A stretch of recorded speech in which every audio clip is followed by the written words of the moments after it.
There were a lot of destructive people around, but I liked people with extreme personalities, fast talkers, drag artists, addicts. There were a lot of those for sure. People got hurt, but I needed them. From that I would receive ideas. Yes, there were a lot of victims.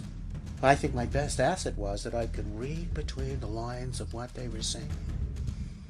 I was a receiver of ideas, a receiver of people. From the social to the personal, the interaction, the art, the creation, the receiver, creator, and rock. Silver was spacey. It was the future. Like astronauts.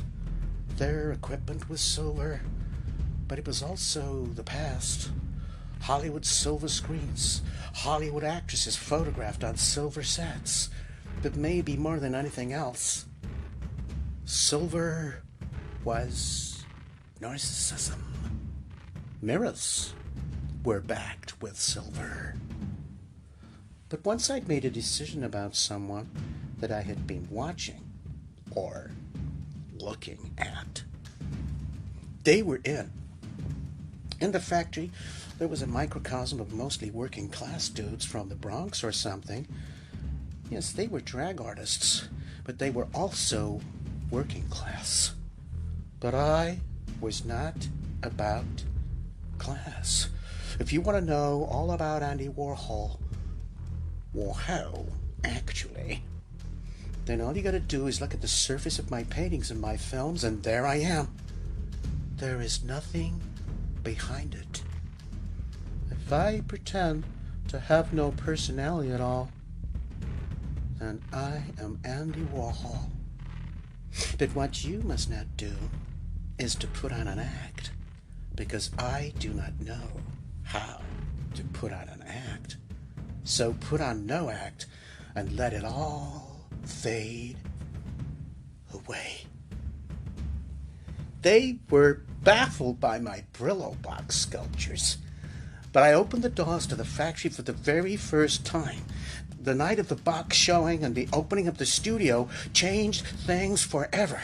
The night the 60s began.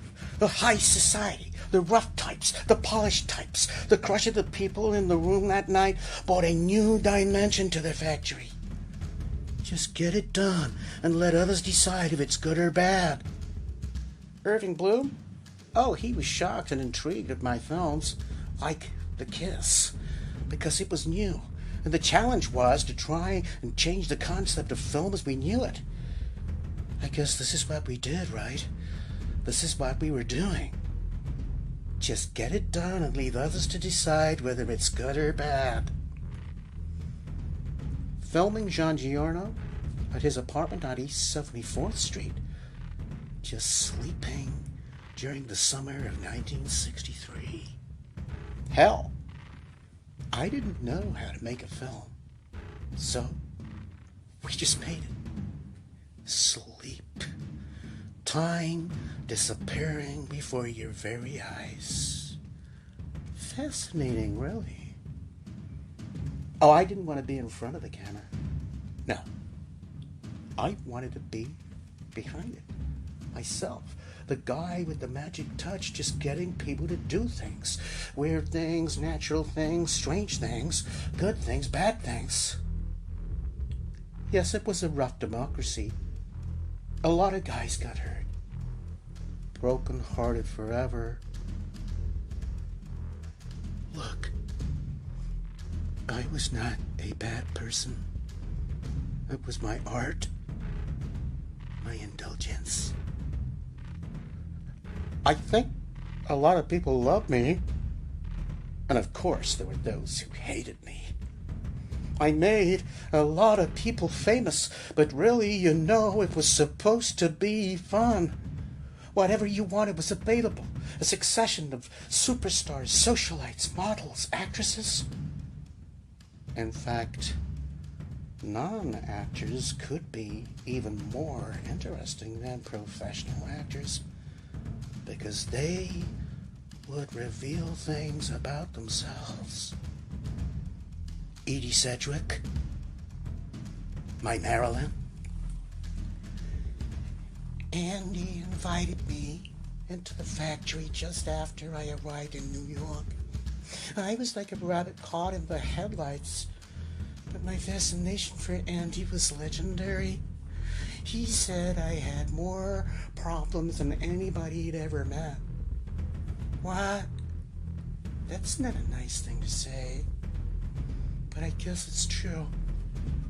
I loved Andy. My father was a predatory horror. My two brothers took their own lives, so yes, I had troubles. Somebody told me that I changed so much each time that they saw me that they didn't even recognize me. I don't believe that's true. Do you think that's true? I'm in love with everybody I've ever met in one way or another. I'm just a crazy, unhinged disaster of a human being. I think drugs are like strawberries and peaches. Somebody said that I had a cool style, that I pushed the envelope of the time. Poor little rich girl.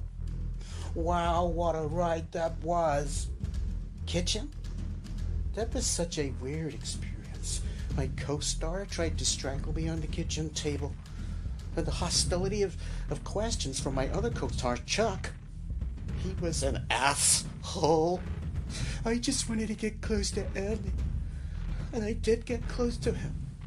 I was happy for a short time.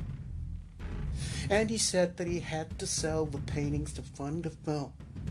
So what do I live on, Andy? What do I live on? I thought I was supposed to be your avatar, your Marilyn. Why don't you pay me? I can't work for nothing. You're using me, you bastard. That was the beginning of the end. Oh, shit. Have you got any coke, Andy? Andy, please. I need something. At least you can give me some coke. Heroin. What the fuck is happening? What the fuck is happening? Help me. I can't stop this. Somebody I don't know gives me heroin. Help me. Why won't you help me, Andy? I'm only 28. This is the start for most people, but my life is finished now. I'm done, Andy. I'm done now. So long.